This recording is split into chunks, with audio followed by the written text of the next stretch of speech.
Olá, gente querida, muito boa noite. Estamos aqui com um convidado muito especial e importante, Dan Bolton. Eu peço primeiramente desculpas pelo atraso, mas nós tivemos problemas técnicos aí de fazer o upload do vídeo. Então, nós vamos começar com essa entrevista muito especial com o nosso querido Dan Bolton, my tea friend, Dan Bolton. Para quem não o conhece, Dan Bolton é o fundador e publicitário da Tea Journey Magazine e anfitrião da Tea Biz, é um blog muito importante. Ele trabalhou 20 anos como jornalista e 30 anos como editor e publicitário. É ex-editor da World Tea News, trabalhou na Steer Coffee e é atualmente editor da Tea Biz. Então, vamos começar aí com umas perguntas a respeito do nosso principal motivo de estar aqui, o chá. So, Dan Bolton, thank you very much to collaborate with our first Tea Culture Week. You are really welcome to our tea community. I think everybody likes to see you and hear about everything you have to tell us about tea. So, eu estou falando para o Dan que ele é muito bem-vindo à nossa comunidade do chá, que ele é muito importante para nós e vou agradecer novamente a essa colaboração. So, thank you, Dan, for everything and to participate here today live with us. So, let's go to the first question we have. Do you think the future grows with more rapid increase among local tea companies or multinationals? Você acha que o futuro hoje vai crescer mais rapidamente entre companhias locais ou multinacionais? So you can answer the first question. First of all, thank you so much for the opportunity to be here, and congratulations on the wonderful Tea Culture Week that occurred last week. I applaud that. I think that it's a wonderful venture, and I see that it was celebrated in 14 states, and hundreds of people took part. So I'm very pleased, and I know that I speak for all of the world of tea when I say congratulations for this. So if you look at future growth in the next 5 years, many more local and regional companies are going to be focusing on authentic processing, unique terroir, and they're going to find a favorable market. Suppliers... Okay, I will translate a little bit, if you can. Okay?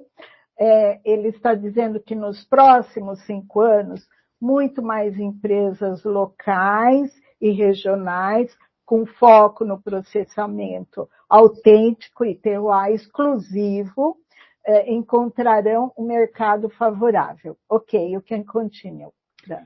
Suppliers of botanicals and blends will dominate.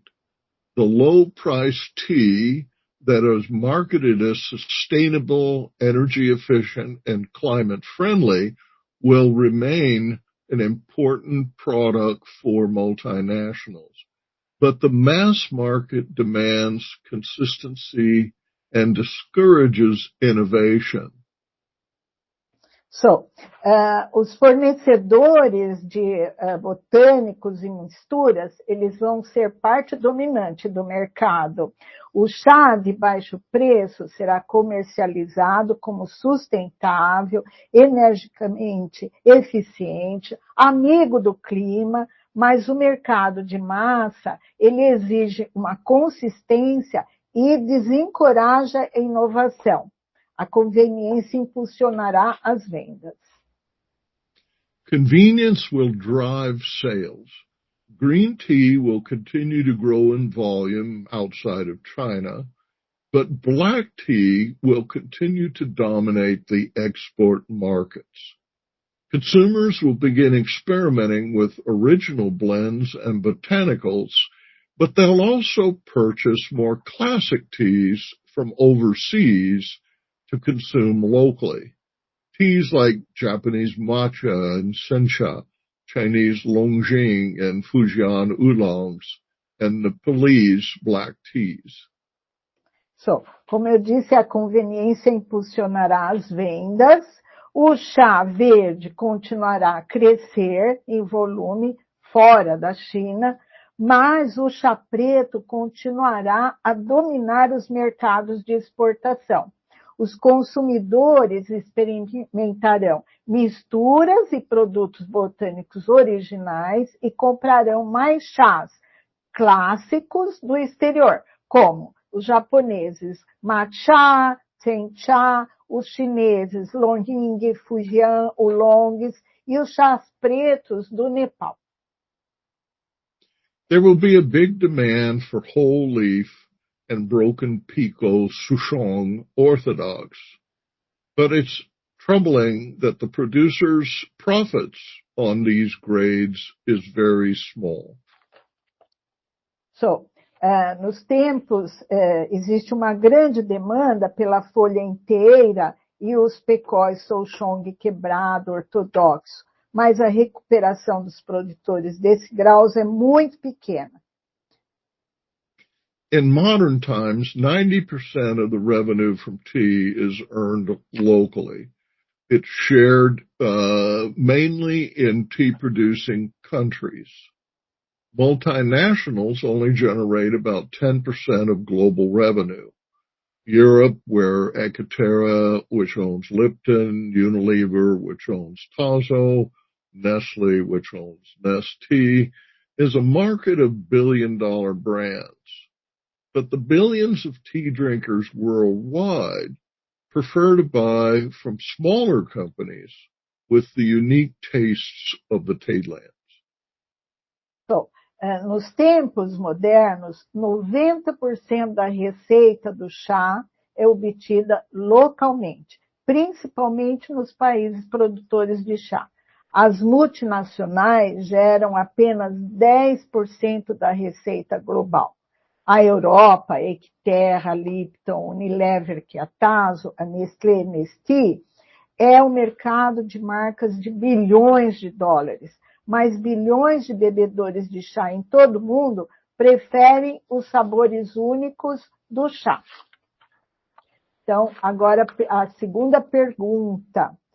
Think about the seasonality and predominance of a hot climate in Brazil. Would the iced tea be the most viable way to incorporate the tea culture in our country? Yes. Picture tea caipirinhas.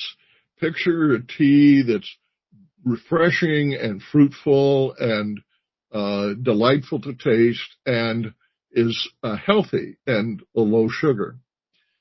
Two tea formats with massive potential in Brazil are cold brewed teas in cans and bottles, flavored naturally with popular fruits and botanicals, not extracts and not medicinals, and fresh brewed, flash chilled teas that are served with seasonal fruit in cafes and restaurants.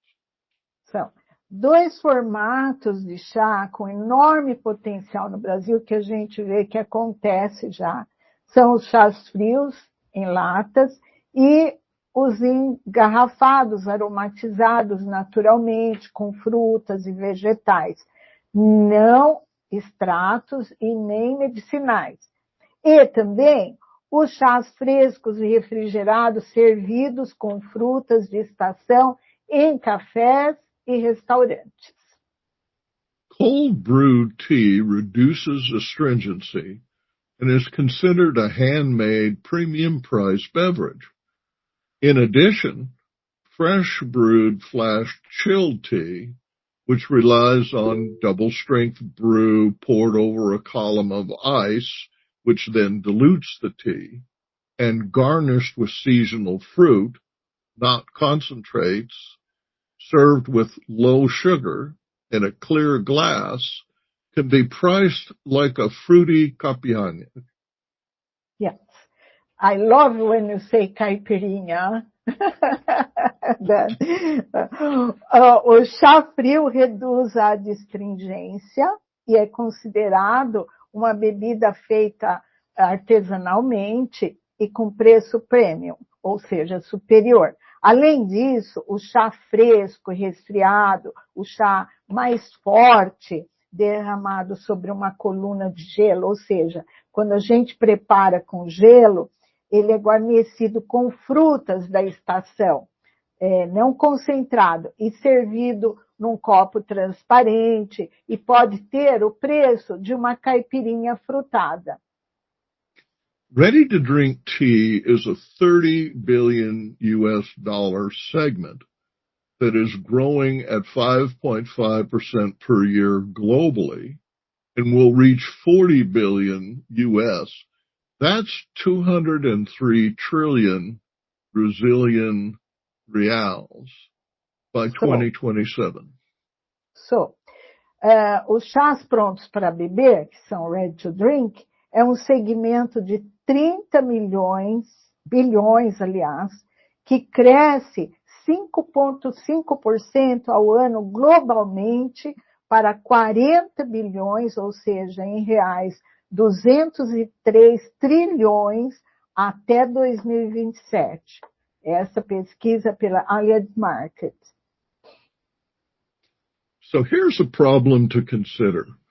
Beverages account for 17% of the total calories of energy from food in Brazil's diet. Individuals who are aged 10 to 39 years consume more energy from sugar-sweetened soft drinks than those 40 and older. Household availability of sodas in metropolitan Brazil increased 500% from 1974 to 2009. But 20 years later, Brazilians are experiencing unprecedented increases in the prevalence of obesity that leads to heart problems, stroke, and diabetes. In 2020, Brazilians consumed an average of 58 liters of soft drinks. Fortunately, that is going down from the 60 liters per person from the year before. Então, o problema todo é que as bebidas representam 17% do total de calorias na dieta brasileira.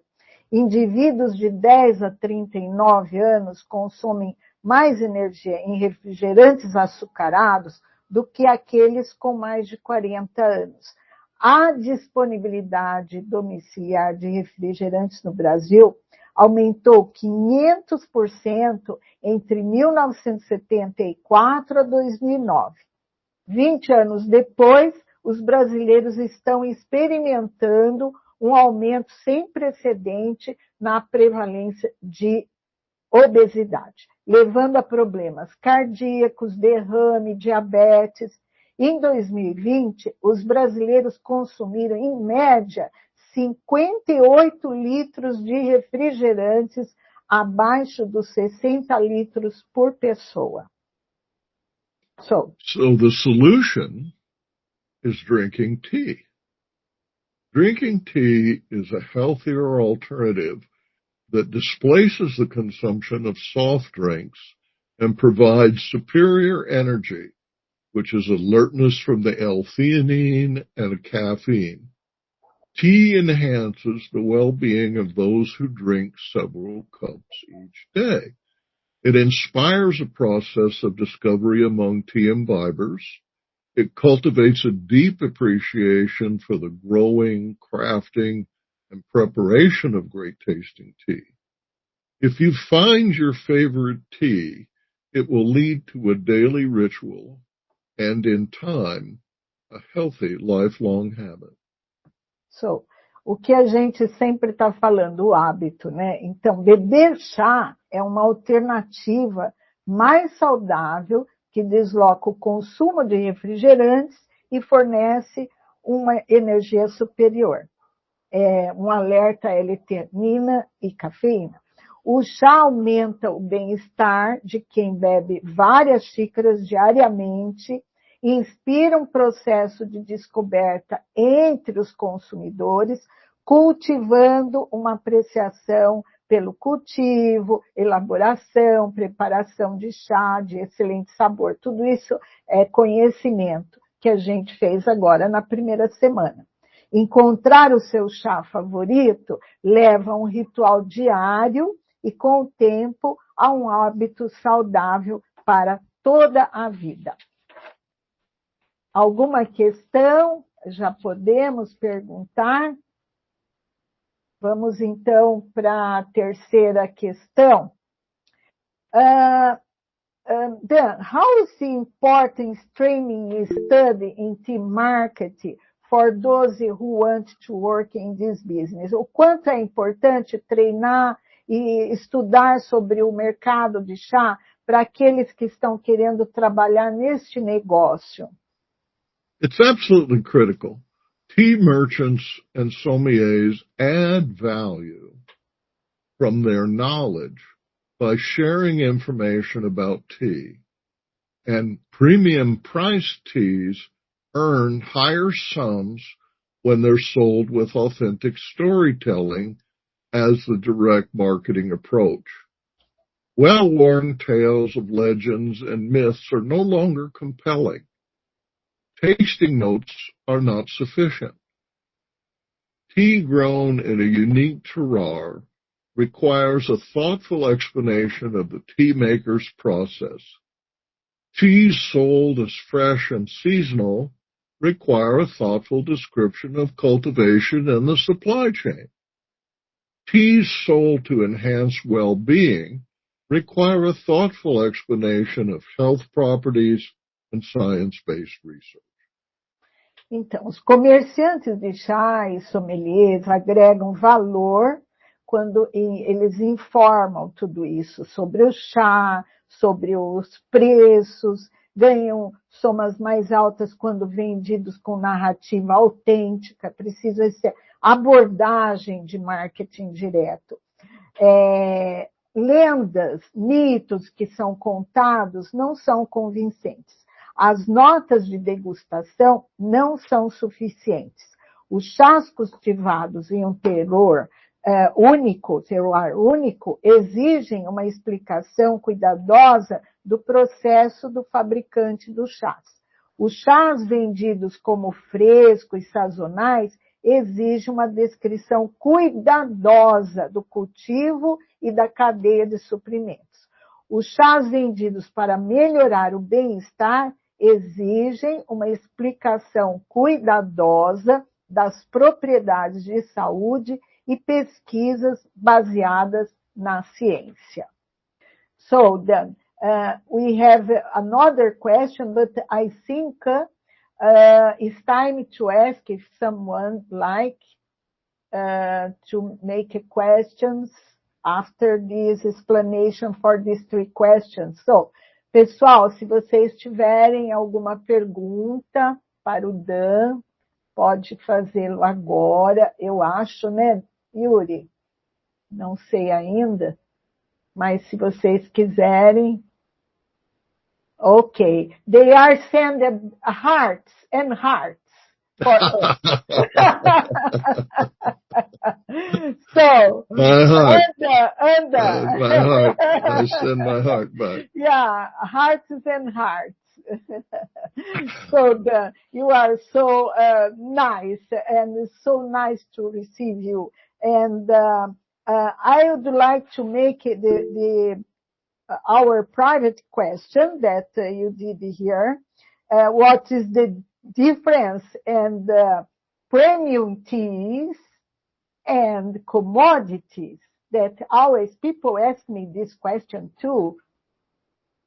You know, in my view, specialty tea, premium teas, like fine wines, are an expression of the tea maker's art. Yeah. They're the heart of the tea maker. Every tea maker must master many variables. There's three key aspects: terroir, cultivar, and craft. So, na minha opinião, na opinião do Dan, né, e a nossa também, porque a gente combina bem, os chás especiais, como os vinhos finos, são uma expressão da arte do chá. I am explaining to Dan that we are talking before, and you say that all the talented painters, they make a lot of colors when they do the art of tea is the same, né? Então, ele estava me explicando que os pintores têm várias cores. Cada um vai expressar de uma forma aquela cor, aquele desenho. Então, ele compara os chás dessa forma também. Os chás prêmios, como os vinhos finos, são uma expressão da arte do chá. Portanto, todo fabricante de chá deve dominar as muitas variáveis dos 3 aspectos principais: terroir, cultivar e artesanato. Shannon Tang is a tea educator and the founder of Tea Drunk in New York City. And she writes, quote, "Just as pressing grapes does not give you wine, drying leaves does not give you tea. However, once we discover that we could yield so many nuances in the flavor of the leaves, when we learned how to harness the tea's potential, when we learned how to manipulate the heat and moisture, we created the sophisticated beverage that we know today." End quote. Yeah. Shunan Tang, is this a pronunciation, your friend? Shunan Tang? Yeah.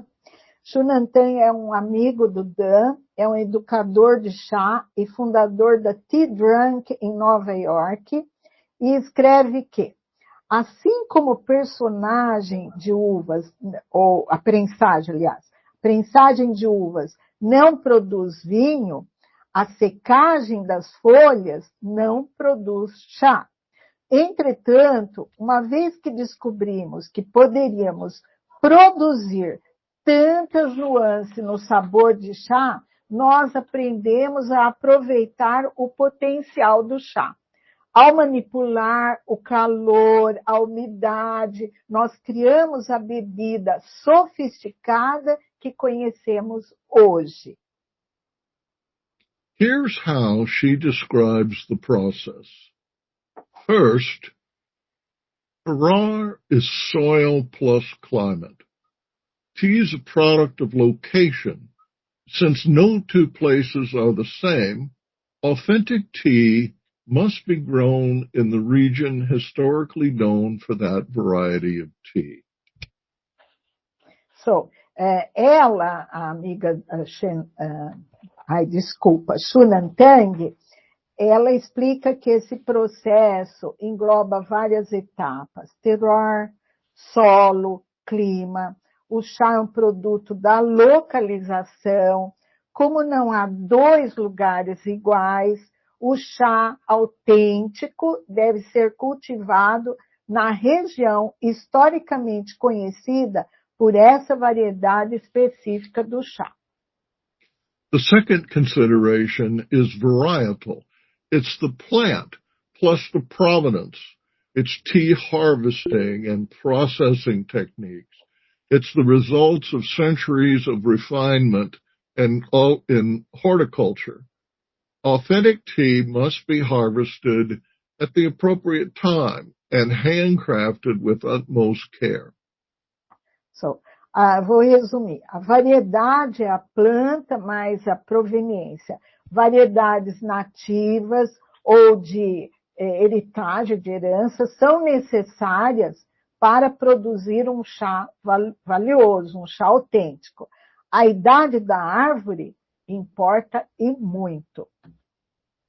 The third consideration is craft. It's the harvesting and processing. It's a part of how one views their talents and the blend of qualities. The artist is the tea maker. and the palate is the tea that you drink. So, a terceira consideração é o artesanato, a colheita mais o processamento. As técnicas da colheita, o processamento do chá são resultado de muitos séculos de refinamento. O chá, mesmo até os blends autênticos, o chá principalmente deve ser colhido no momento apropriado, artesanalmente e com todas as habilidades e cuidados possíveis. So I'm welcome to ask questions. Ask questions and I'll happily answer. Also, there is no questions. Tem uma questão, sim. Primeiro, eles falaram que você é incrível. So, you are incredible. You are terrific. Yeah. So, it is an honor to Brazil to listen you. Okay? They like to know about black tea in Latin America and the consumer and production. The most important. So, o mais importante. Most important aspect of black tea is its versatility. O mais importante sobre o chá preto é a versatilidade.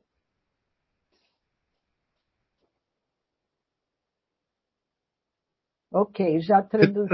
It blends very well with any fruit and botanical. And green teas are more difficult to blend. Sim. Os chás pretos têm maior versatilidade porque eles podem ser misturados com frutas, com vegetais, sendo que o chá verde é impossível.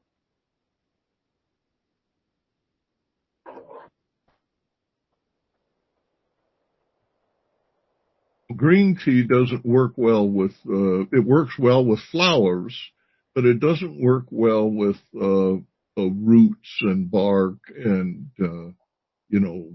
cinnamon and stronger spices. Spices.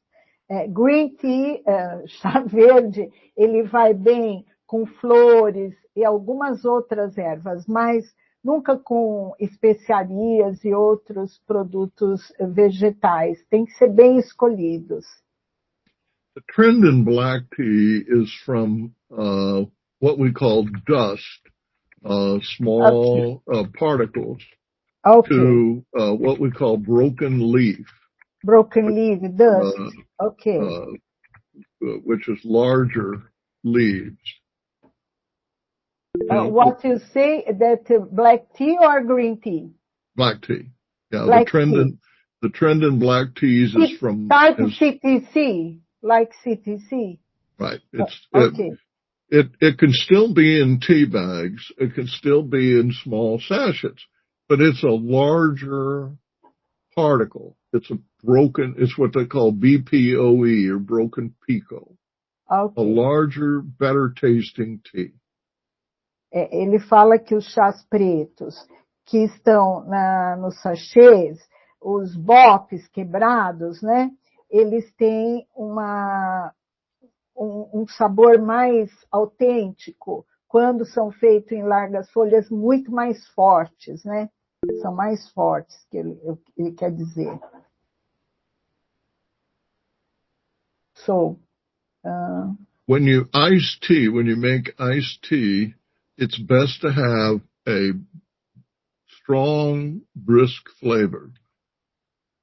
No chá gelado, ele acha que tem que ser um chá mais forte. E esses chás realmente são mais favoráveis para esse preparo. Tem uma outra pergunta aqui. They have another question. What your preferred way to drink tea?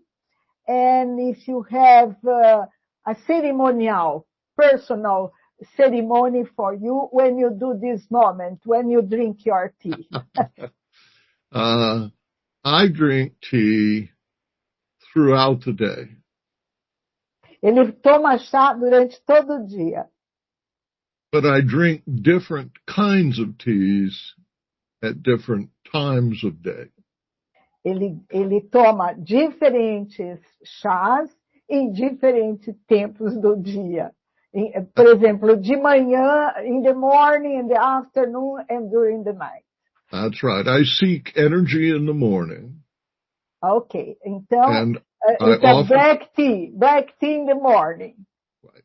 And I often drink oolongs in the lunch and afternoon. Lunch and afternoon, ok. Então, ele toma chá preto de manhã, depois oolongs no lanche e à tarde, e depois... I'm like a monk. Oh, I write late at night. You go late during the night to sleep. So what kind of tea you drink? So I drink all night. I drink oolong tea.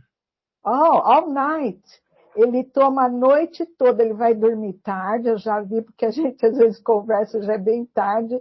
All night, ele toma oolong. And I drink oolongs from Fujian.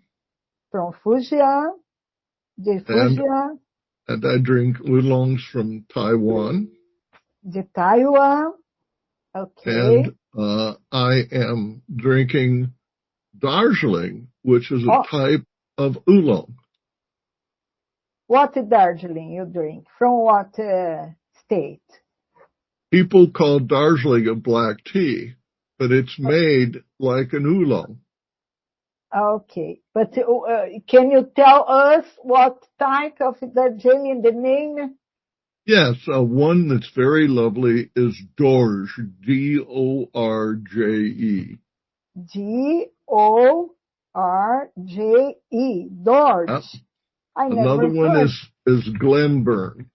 Oh, Glenburn, I know. It's my preference. Yep, Glenburn.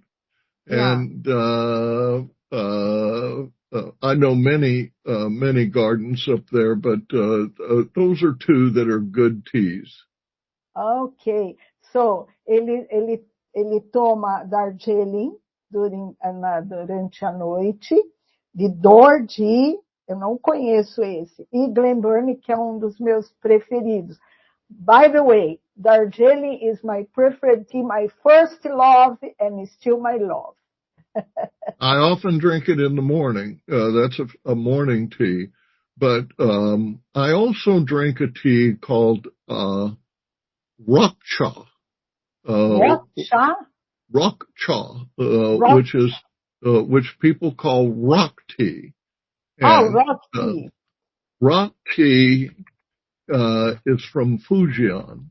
Okay. And it has a mineral taste. Shuishan? Rock tea, Shuishan. Exactly. And it has a mineral taste, which I very much enjoy. Ele gosta do oolong Shuishan, rock tea, porque tem gosto mineral. Yep. I like what they call a long finish. Que fica na boca, hein? Sabor residual. So, they have more questions. What country of Latin America that are more consumer and producer black tea? You know, right now, we see very strong tendency in Argentina to improve their quality. Okay. Argentina has large volume, and increasingly they're improving their qualities. So, Argentine tea. Yeah. There's a small amount of Peru, tea from Peru, that we write about. that is very interesting to try. It's interesting to try. And then and black tea. It's a black tea from Peru, yeah. And then there's a growing number of tea cultivation in Chile. Chile has a natural market. They've got a strong demand for tea, but most of it is imported. Ok. Então, revisando, a Argentina está crescendo em qualidade, está se desenvolvendo em qualidade, tem maior volume. O Peru, uma pequena quantidade, mas é até bom o chá do Peru. E há um pouco no Chile, um cultivo de chá natural no Chile. We have profiled these tea growers in Tea Journey magazine. This is important. Ele está falando para vocês sempre olharem a Tea Journey magazine, TBs. Depois, Yuri vai colocar o link para vocês. Vocês podem ver de graça, né? It's free of charge, and they can look, eles podem ver durante o ano inteiro, porque eu sei, gente, é muita informação. A Tea Journey é uma das, eu acredito ser a maior revista sobre o chá no mundo, né? I think in the world, Tea Journey is the biggest one, Nanda. Your right. Tea Journey. Yeah, Tea Journey writes about tea from all parts of the world, and we have 5 articles about South American tea. Okay. So Peru and Brazil and Chile and Argentina. So, sorry. Se vocês quiserem saber mais sobre o chá, as produções na América Latina, ele tem 5 artigos que falam sobre as produções de chá na América do Sul. É um conteúdo vastíssimo, rico, para vocês desfrutarem durante o ano inteiro. Quem não tem tempo, assim como eu já confessei para ele que é difícil eu ver muito, né, ler muito. Eu, às vezes, tenho o artigo dele na Tea Friends. E a TBIS é muito importante, porque é um podcast muito interessante que vocês podem também ouvir. E agora eles vão fazer parte juntos, a Tea Journey e a TBIS. Ok? If you complete the survey that I just sent you, you get 3 months of free access to the magazine. Ele falou que vocês têm 3 meses para acesso gratuito na Tea Journey, ok? 3 meses. Aproveitem. You can share that survey so that they can get access to it. Yuri is copying everything you saying here, and you write it down, and she will send it for all the audience, okay? Yep. So, Yuri, you tell me if I can finish here. I will thank Dan, please. She just sent to all people the connection with your business, Tea Journey and TBs. So, Yuri. Oi, pessoal, boa noite. So everybody's thank you a lot. Everybody's like clapping their hands, sending lots of love, hearts and more hearts, saying how wonderful is this meeting of you two together. You're like two tea dinosaurs for us, you know. Oh, no, Dan, you are the best, my best friend, and we are talking about Peter before when we are not online, and I think we have connection, all the people in the tea community, you, Yuri, and it's so nice to introduce them because you know, I don't say too much. It's Well, never dull. one link that I want you to try is the podcast. Every week, I speak to all of the people in the world about tea, and I talk to them about all of the news that's important to the tea people. And there's no charge. You can listen to me on the podcast on Apple. Just write down T-Biz, and it's the T-Biz podcast. Ok. Ele está mandando mais aí os links para o pessoal escutá-lo no podcast da TBs. Ok. So, yeah, so that's it. Pessoal, muito obrigada. É difícil, né, falar português e inglês, né, Elisete? Tudo junto, dá uma misturada. Meu Deus, eu estou aqui, olha. Não, o pessoal elogiou, foi maravilhoso. Muito obrigada, Elisete. Você conduziu maravilhosamente. Deu para entender totalmente o que o Dan quis passar para a gente. O vídeo dele já está no ar, tá, pessoal? Quem quiser acompanhar, ele está no YouTube e nós vamos tentar mandar novamente no Instagram. Nos perdoe porque deu problema técnico mesmo de subir o arquivo aqui no Instagram. Mas a gente vai subir agora, tá? Já está lá no do YouTube. O pessoal está agradecendo. Dan, everybody is thanking you a lot. Good. And I will share your links for it will be on the description of this video on Instagram. And everybody is thanking Elisete. Elisete, muito obrigada novamente. Imagina, obrigada a vocês. Eu não estou acostumada a falar ao vivo, gente. And again, there's lots and lots of little hearts coming over the screen. Oh, Dani, you send it to Susan, all these hearts, huh? All these hearts from Brazil, send it to your wife, please. Many hearts. Well, thank you so much for this chance to speak. And invite me again because I have many more things to say. Oh, yes. Oh, thank you. Sure. Thank you, Dan. Muito obrigada, gente, por ter essa oportunidade de apresentar o Dan. Ele é um querido, vocês têm que conhecê-lo pessoalmente. Eu não conheço, mas a gente conversa, é um conteúdo tão rico, devia ser gravado, viu? Porque ele tem muito a contar. Thank you, Dan. Thank you so much. You are always welcome to our lives and we can contact you anyway. Very good. Thank you. Thank you. Good night. Thank you. Farewell.